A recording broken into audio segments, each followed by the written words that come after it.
Selamat datang di channel Baca-Baca. Selamat menikmati novel yang berjudul Kekuatan Harvey Dark untuk Bangkit.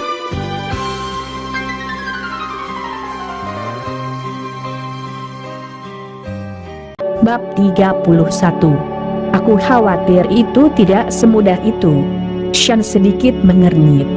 Jika semudah itu, mereka tidak akan memiliki pemikiran seperti itu tentang Dan. Kakek Simir membanting meja dengan ringan. Dia kemudian berkata, jika ada yang bisa mendapatkan dana sebesar ini, maka dia akan menjadi manajer proyek pendirian pusat perbelanjaan. Proyek pusat perbelanjaan dianggap sebagai proyek terbesar dan terpenting dari Zimmers sekarang. Jika seseorang dapat ditunjuk sebagai manajer proyek itu, dia mungkin akan mengambil alih Zimmers dan menjadi kepala Zimmers. Begitu kakek Simir mengatakan itu, banyak orang terlihat aneh. Tapi, itu terlalu rumit jika semua orang ingin berhubungan dengan York Enterprise. Kakek Zack tiba-tiba berdiri. Baru-baru ini, saya mengenal seorang wanita cantik dari York Enterprise, dan dia adalah manajer di sana. Dia sepertinya orang yang memiliki status yang agak istimewa di perusahaan, dan yang lain akan mendengarkannya. Mengapa saya tidak pergi dan mengajaknya keluar untuk membicarakannya? Kakek Simir mengerutkan kening dan berkata, dia hanya seorang manajer. Bagaimana yang lain akan mendengarkannya? Kakek, seorang manajer pasti tidak bisa melakukannya. Tetapi saya mendengar bahwa dia akan segera dipromosikan menjadi presiden. Kemudian dia akan dianggap memiliki status paling istimewa kedua di perusahaan. Tentu saja, orang seperti itu bisa membuat orang lain mendengarkannya. Zack tersenyum tipis. Itu agak kacau di Simir sekarang. Dia ingin memanfaatkan kesempatan itu untuk menjadi yang teratas dalam keluarganya. Kemudian dia akan ditunjuk sebagai ketua di masa depan. Sean melirik putranya sendiri, tetapi dia tidak mengatakan apa-apa. Jika putranya sendiri benar-benar dapat membantu menyelesaikan masalah besar itu, maka keluarganya akan lebih disukai oleh kakek Simir. Melihat yang lain menatapnya dengan khawatir, Zack tersenyum bahagia dan mengeluarkan ponselnya untuk menelepon. Dia bahkan mengaktifkan fungsi speaker. Halo. Orang yang di ujung lain telepon itu terdengar agak cemas, tetapi suaranya cukup menyenangkan. Zack tidak menyadari apa-apa. Dia kemudian berkata dengan keras, Nona Sorel, saya Zack dari Simir.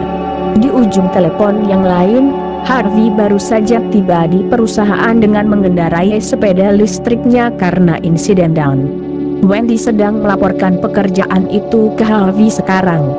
Perusahaan itu sekarang sepi karena sudah malam. Zack menggunakan suara yang begitu keras sehingga Harvey bisa mendengar suaranya dari kantornya yang sunyi. Zack terus menggunakan suaranya yang keras dan berkata, Nona Sorel, begini. Saya mendengar bahwa perusahaan Anda telah menambahkan sekitar 800 juta dolar sebagai dana investasi. Simir membutuhkan 30 juta dolar. Saya berharap Nona Sorel dapat membantu saya sehingga kami bisa mendapatkan dana tersebut. Jangan khawatir. Aku tahu bagaimana harus bertindak layak. Jika kami mendapatkan dana, kami tidak akan memperlakukanmu dengan buruk. Wendy merasa agak gugup dan stres. Apakah dia akan kehilangan pekerjaannya sejak Zack mengatakan hal-hal seperti itu di depan Harvey? Pada saat itu, dia sangat ingin mencekik Zack sampai mati. Harvey sedang membaca beberapa dokumen pada awalnya. Setelah mendengar suara Zack, dia melihat naik penasaran. Dia kemudian berkata, apakah itu Zack? Apakah itu berarti Simir sedang meminta dana investasi sekarang?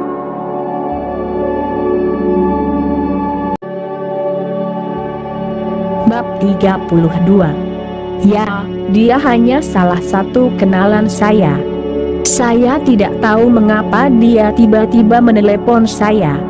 Wendy menutup telepon dengan tangannya dan berkata dengan hati-hati. Harvey tersenyum kecil. Minta dia untuk menyingkir. Baiklah. Wendy memegang telepon dan berjalan keluar dari kantor.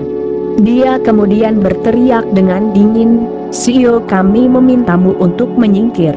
Setelah itu, dia langsung menutup telepon. Zack benar-benar bodoh. Di ujung telepon yang lain, Zack mula-mula sombong. Sekarang, dia menjadi tercengang semua tiba-tiba. Setelah beberapa saat, dia hampir melompat. Kurang ajar. Dia hanya seorang manajer belaka. Bagaimana dia bisa bertindak begitu arogan di depanku? Dia pikir dia siapa?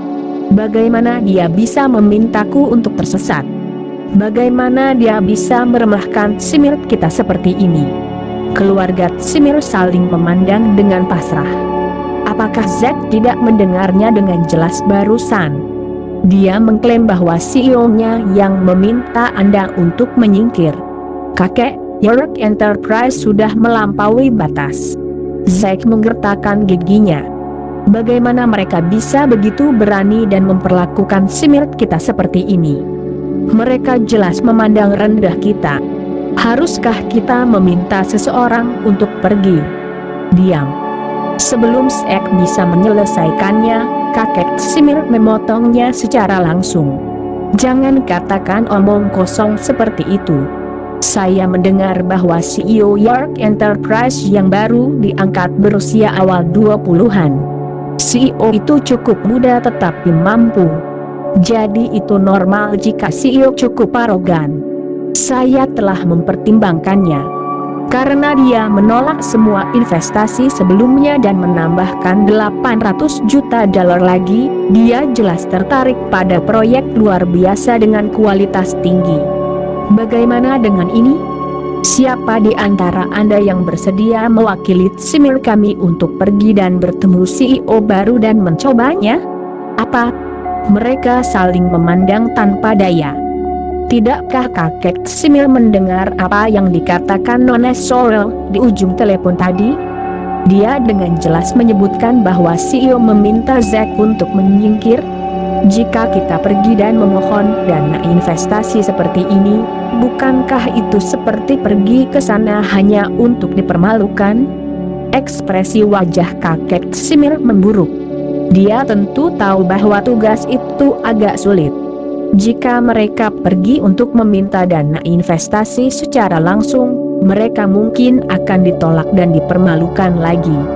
Tapi masalahnya adalah jika mereka tidak mengambil kesempatan itu, Zimmers mungkin tidak akan pernah bisa bangkit lagi. Zack melihat bahwa kakek Simir telah memusatkan perhatiannya pada dirinya sendiri. Ekspresi wajahnya buruk. Dia kemudian berdiri. Tiba-tiba tersenyum dan berkata, "Kakek, mengapa kita tidak meminta Mandy untuk pergi dan mencobanya?" "Zack, kamu..." Mandy tampak terkejut.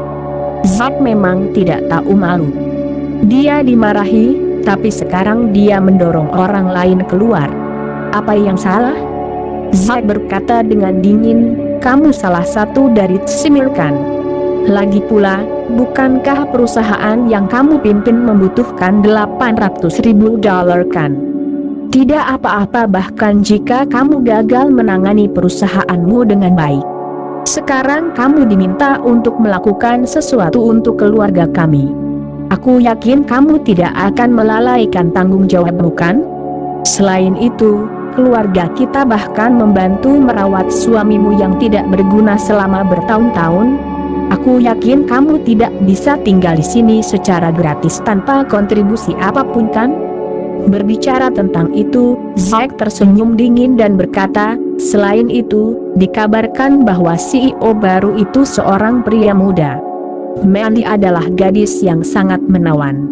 Pergi dan cobalah. Mungkin kamu akan berhasil."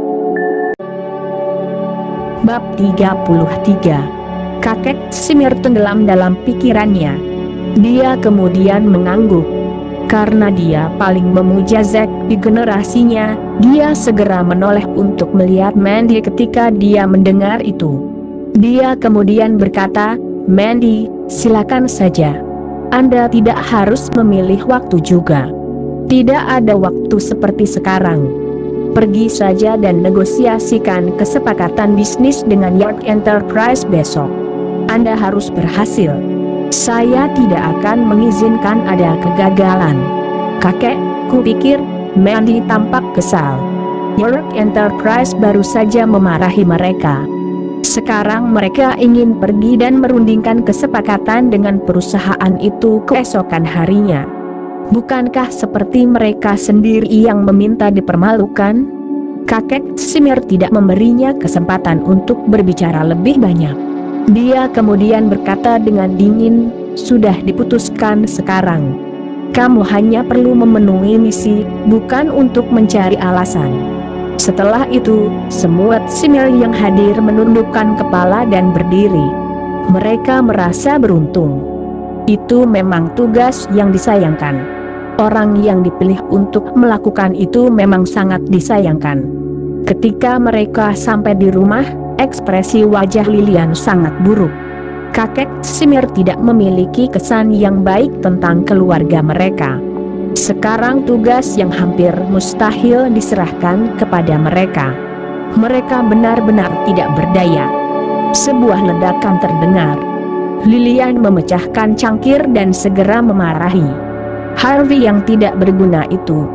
"Mengapa kamu tidak memintanya untuk kembali lebih cepat untuk membersihkan kekacauan dan memasak?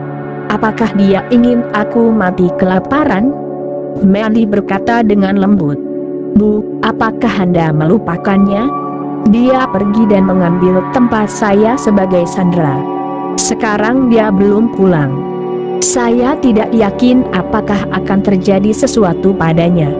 Lilian tertawa dingin. "Hal macam apa yang bisa terjadi padanya?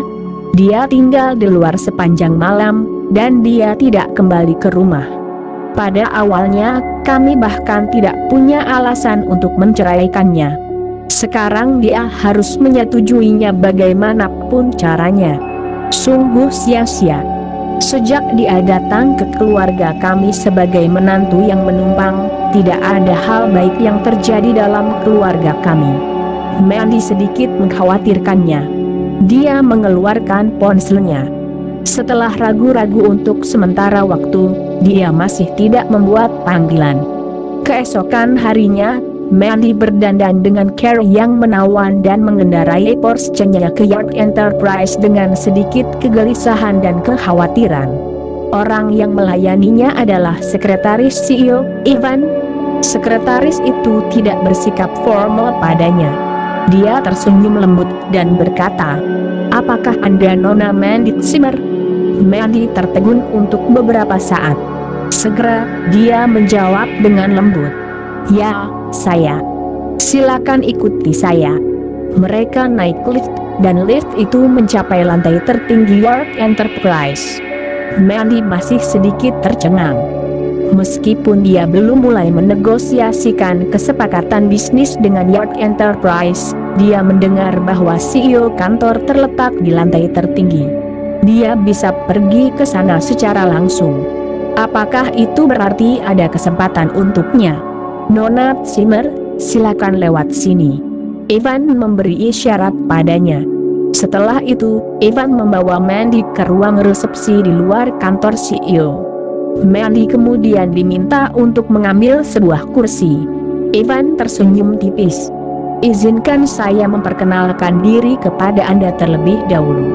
Saya Ivan Xavier, dan saya sekretaris CEO." Begitulah. CEO baru saja mengambil perannya sebagai CEO. Dia masih di dalam kantor, dan dia sibuk mencari informasi dan dokumen. Dia mengklaim bahwa dia tidak akan bertemu tamu selama beberapa hari ini. "Mungkin saya tahu urusan apa yang Anda miliki untuk datang ke sini hari ini, Nona Simir." Mandy punya firasat buruk. Tapi dia masih memaksakan senyum dan berkata, "Ini bukan masalah besar. Tapi saya dengar perusahaan Anda telah menambahkan $800 juta lagi sebagai dana investasi. Saya ingin mewakili keluarga saya, keluarga Zimmer datang ke sini untuk merundingkan dana investasi 30 juta dolar. Sebenarnya, saya datang untuk berbicara dengan CEO. Bisakah Anda? Oh, ternyata urusan kecil seperti ini. Ivan tersenyum. Dia mengeluarkan 2 kontrak dari folder dokumen yang telah dia siapkan sebelumnya. Dia kemudian menyerahkan kontrak kepada Mandy dan berkata, CEO mengatakan bahwa proyek Zimmers untuk pembangunan pusat perbelanjaan cukup bagus. Kami telah memutuskan untuk memberi Anda 50 juta dolar sebagai dana investasi Anda. Perusahaan kami telah menandatangani dan menyegel kontrak. Nona Zimmer, Anda dapat mengambil kembali kontrak untuk membacanya. Jika tidak ada masalah dengan itu, Anda dapat menandatangani dan menyegel kontrak sebelum Anda mengirimkannya kembali kepada kami selama 2 hari ini. Kami akan mentransfer dana investasi ke perusahaan Anda sesegera mungkin. Nona Xavier, Anda tidak bercanda dengan saya kan? Mandy dipenuhi dengan ketidakpercayaan. Bukankah CEO mereka baru saja meminta para Zimmer untuk menyingkir? Mengapa mereka mengubah sikap mereka begitu drastis? Mereka bahkan meningkatkan jumlah dana investasi dari inisiatif mereka sendiri. Dia tidak pernah memimpikan hal baik seperti itu terjadi pada mereka. Ivan tersenyum dan berkata, CEO saya memberikan perintah seperti itu secara langsung. Pada awalnya, saya berencana untuk pergi dan menemui Anda selama beberapa hari ini. Tidak pernah terpikir oleh saya bahwa Anda akan datang ke sini secara langsung. Anda membantu saya menyelesaikan pekerjaan dengan cepat. Terima kasih. Mandy masih dalam keadaan linglung, dia tidak bisa memulihkan akalnya untuk sesaat. Tapi dia masih mengambil kontrak secara tidak sadar. Dia kemudian meninggalkan kantor CEO, ditemani oleh Evan. Dia baru memulihkan pikirannya ketika dia mencapai mobilnya. Dia telah menyelesaikan misinya. Dia tidak hanya berhasil mendapatkan dana investasi dari York Enterprise, jumlahnya pun melebihi nilai permohonan awal mereka. Setelah menenangkan diri beberapa saat, Mandy menelepon Lilian, yang sekarang cukup gelisah dan khawatir di rumah. Setelah beberapa menit, seluruh Zimmer gempar. Mandy tidak hanya mendapatkan dana investasi, York Enterprise bahkan memberi mereka 50 juta dolar sebagai dana investasi mereka. Dengan 50 juta dolar itu, mereka dapat segera melaksanakan perencanaan dan pembangunan pusat perbelanjaan Zimmers.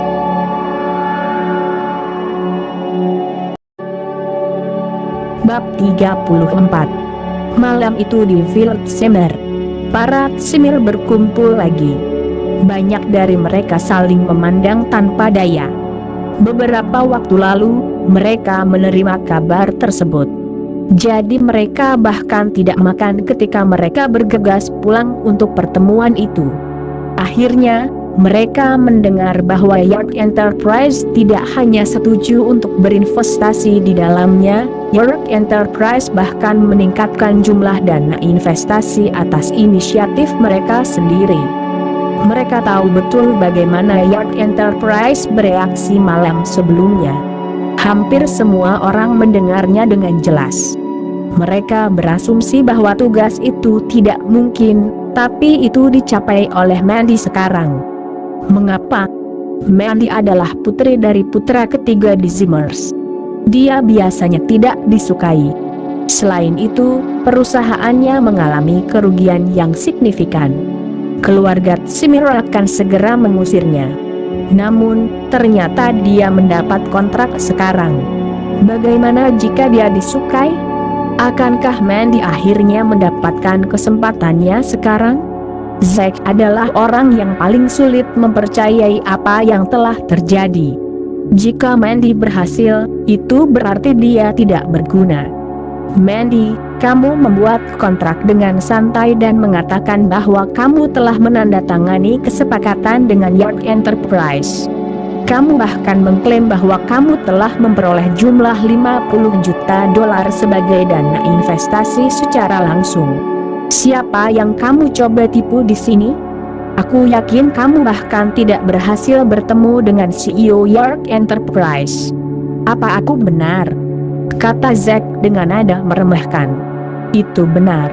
Aku tidak bisa bertemu CEO. Mandy tidak berniat menyembunyikan itu. Dia memang tidak sempat bertemu dengan CEO sore itu, Evan yang melayaninya.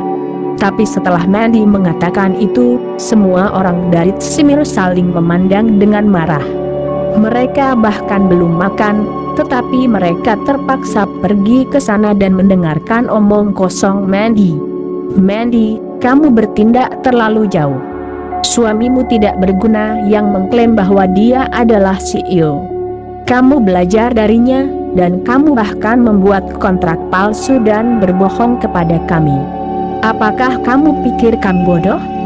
Betapa beraninya kamu untuk mengambil kontrak palsu. Aku pikir sebaiknya kamu tidak melanjutkan perceraian. Kemasi saja barangmu dan pergilah dengan suami menumpangmu itu. Pada saat itu, setiap Tsimir sangat marah. Tidak apa-apa jika Mandy gagal menyelesaikan tugasnya. Tapi setelah membuat kekacauan seperti itu, apa yang akan terjadi pada Tsimir? Bagaimana jika Tsimir hancur? Apakah mereka tidak dapat menjalani kehidupan yang mewah dan menyenangkan? Zack menjadi jauh lebih santai sekarang. Dia memandang Mandy seperti dia sedang melihat orang bodoh. Dia kemudian berkata, "Bagaimana kamu bisa menggunakan trik seperti itu? Sepertinya kamu tidak cukup menghormati Tsimir." "Mandy, izinkan aku memberitahumu. Ini masalah serius. Tsimir kita tidak membutuhkan orang sepertimu yang suka mengarang sesuatu dan berbohong. Lebih baik kamu pergi dari sini." Yang lain mendukung Zack dan menggemakan apa yang dia katakan satu demi satu. Mereka berkata, "Itu benar, kamu sebaiknya segera menyingkir. Bawa juga suamimu yang menumpang dan pergi." Sungguh sial. Namun, Mandy tidak marah. Dia tersenyum dan berkata, "Mengenai apakah kontrak itu asli atau palsu, kamu benar. Aku memang sempat bertemu dengan sekretaris CEO York Enterprise. Dialah yang memberiku kontrak ini secara pribadi. Kontrak itu bahkan ditandatangani dan disegel oleh York Enterprise. Aku tidak bodoh, dan aku tidak berpikir bahwa aku bisa menyelesaikan masalah ini dengan kebohongan. Kamu memarahi aku sekarang.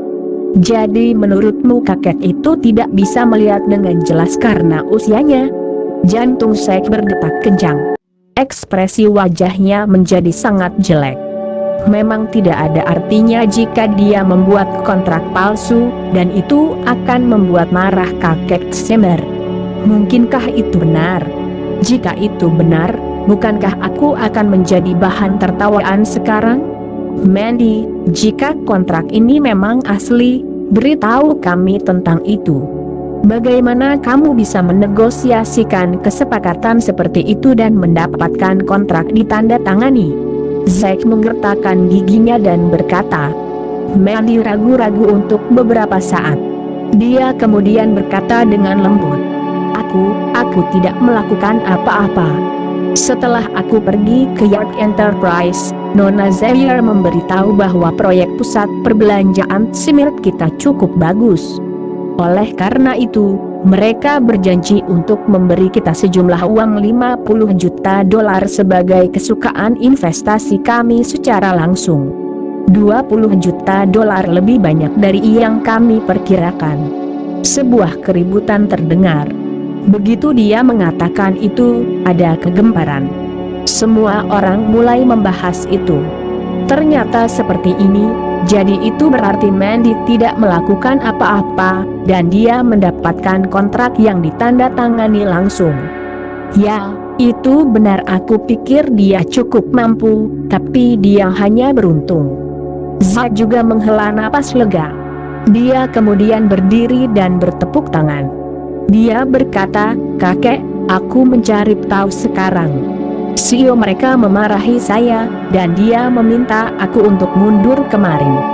Mungkin hari ini, CEO berpikir bahwa dia bertindak terlalu jauh dengan melakukan itu. Dia bersalah kepada kami, jadi mereka setuju untuk memberi kami dana investasi. Jadi itu berarti siapapun yang pergi ke sana hari ini, mereka akan bisa mendapatkan kontrak. Jika aku tidak menelepon tadi malam, mungkin hal ini tidak terjadi. Makna yang mendasari Zack cukup sederhana. Itu adalah kontribusinya. Jika dia tidak melakukan panggilan itu, Mandy tidak akan melakukannya berhasil bahkan jika dia pergi ke sana hari itu. Zack, jangan keterlaluan. Ada jejak kemarahan di wajah cantik Mandy saat Zack melewati batas. Dia memaksaku untuk pergi dan menegosiasikan kesepakatan tadi malam. Sekarang setelah aku mendapatkan kontrak, dia segera melangkah maju untuk merebut kontribusiku. Bab 35. Pada saat itu, kakek Zimmer, yang duduk di kursi kehormatan, telah selesai membaca kontrak. Dia bahkan mengeluarkan kaca pembesar dan melihat segelnya dari dekat. Setelah beberapa saat, dia berkata, "Jangan berdebat lagi. Kontrak ini memang nyata. Namun, apa yang dikatakan Zack benar. Kontrak ini tampaknya tidak dibuat pada menit terakhir. Sepertinya dibuat kemarin. Tentu saja, Mandy memiliki penghargaannya sendiri sejak dia pergi ke sana. Tapi Zack bersedia menanggung penghinaan untuk Zimmers kemarin. Kontribusinya jauh lebih signifikan." Mendengar itu, Zack melirik Mandy dengan arogan. Dia kemudian membungkuk ke arah kakek Zimmer dan berkata, "Kakek, sebagai salah satu Zimmer, aku pasti akan sangat rela menjalani berbagai cobaan untuk Zimmer. Jadi bagaimana jika aku dipermalukan? Jika aku perlu dipukuli saja sehingga Zimmer dapat menghasilkan uang, aku bersedia melakukannya. Kakek, aku pikir CEO baru ini menyadari nilai sebidang tanah komersial Zimmers, jadi dia memberi kami sejumlah besar dana. Kami harus menandatangani kontrak sesegera mungkin dan mengirimkannya kepada mereka besok sebagai tanda dari ketulusan kita. Aku bersedia mengambil tugas itu. Aku pasti akan mengirim kontrak kembali ke CEO York Enterprise besok, aman dan suara. Aku bahkan akan mengundangnya untuk datang dan mengunjungi kami." Zack tampak seperti tidak akan bisa mencapai itu. Sekarang setelah mereka memiliki kontrak, itu lebih dari cukup untuk membuktikan bahwa CEO baru sangat menghargai Zimmer. Karenanya, dia bisa melakukan hal sepele seperti itu. Selain itu, jika dia yang mengirim kontrak ke York Enterprise, dia akan menjadi manajer proyek saat itu. Adapun Mandy, siapa yang akan mengingat pujiannya? Bagus. Kamu adalah cucuku yang luar biasa. Kakek Zimmer mengangguk sedikit, dan dia tampaknya setuju dengan Zack. Zack, jadi kami akan mengirimmu untuk pergi ke York Enterprise besok. Mandy tampak kecewa. Dia jelas orang yang membawa pulang kontrak itu, tapi sekarang kredit itu hanya milik Zack. York Enterprise telah menandatangani dan menyegel kontrak. Tentu saja, Zack akan berhasil jika dia pergi ke sana keesokan harinya. Lalu, siapa yang akan mengingat kontribusi Mandy? Meskipun Mandy kesal dalam hati, dia menggigit bibirnya dan menolak untuk berbicara pada saat itu. Itu karena apa yang kakek Zimmer katakan selalu dilakukan. Pada saat itu, tidak akan ada gunanya tidak peduli apa yang dikatakan Mandy. Di York Enterprise, Harvey membaca beberapa dokumen di tangannya dengan santai. Dia kemudian menggosok dahinya untuk bersantai sebentar. Kejadian hari itu tidak diragukan lagi diatur olehnya.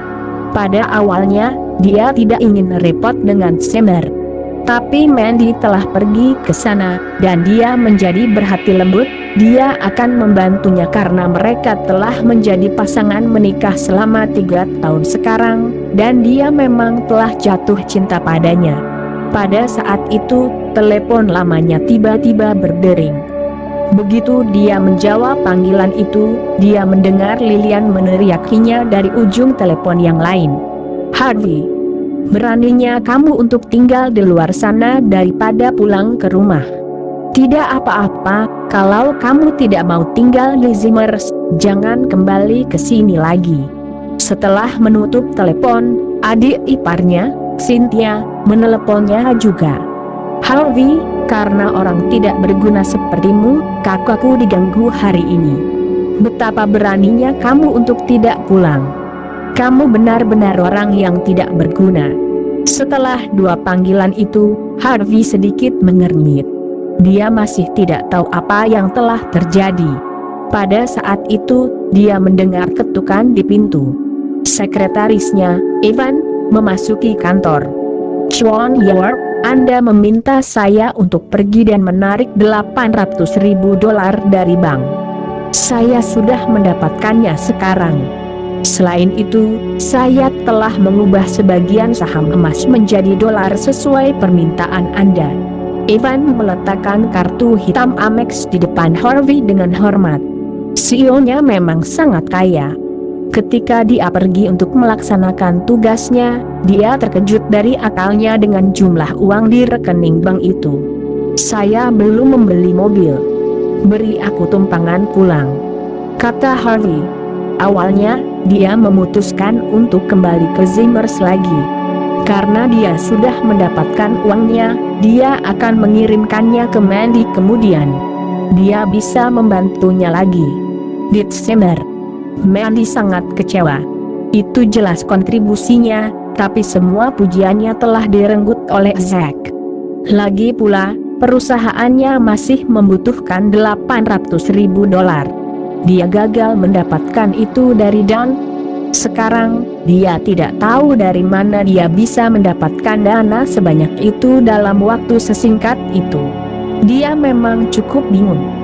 Melihat kakaknya sedang dalam mood yang buruk, Cynthia dengan cepat memanggil sahabat kakaknya, Cecilia dan Angel. Seperti yang diharapkan, suasana hati kakaknya menjadi sedikit lebih baik setelah mereka bertiga berkumpul. "Ngomong-ngomong, Mandy, sepatu olahragaku kotor. Di mana orang tidak berguna itu di rumahmu? Minta orang itu untuk datang dan mencucinya untukku." Angel duduk di sofa dan bermain dengan teleponnya. Dia mengayunkan sepatunya yang bagus dan kaki kecilnya yang cantik sambil mengatakan itu. Tentu saja, Mandy tahu siapa yang dimaksud. Pada saat itu, dia tersenyum dan berkata, "Orang itu belum pulang sejak kemarin. Aku bahkan tidak tahu kemana dia pergi." "Bagaimana mungkin?" Cecilia meletakkan ponselnya. Mendengar apa yang terjadi kemarin juga. Harvey yang tidak berguna itu memiliki peran yang begitu kecil. Bagaimana dia bisa kehilangan kesabaran dan tidak pulang? Biarkan aku memberitahumu. Kamu sebaiknya menceraikan suami seperti itu sesegera mungkin, karena kalian belum pernah benar-benar bersama sebagai suami dan istri, dan semua orang tahu tentang ini. Saat mereka berbicara, mereka mendengar seseorang membuka pintu. Kemudian, mereka melihat Harvey memasuki rumah. Dia basah kuyup, dan dia memegang kantong plastik hitam besar di tangannya.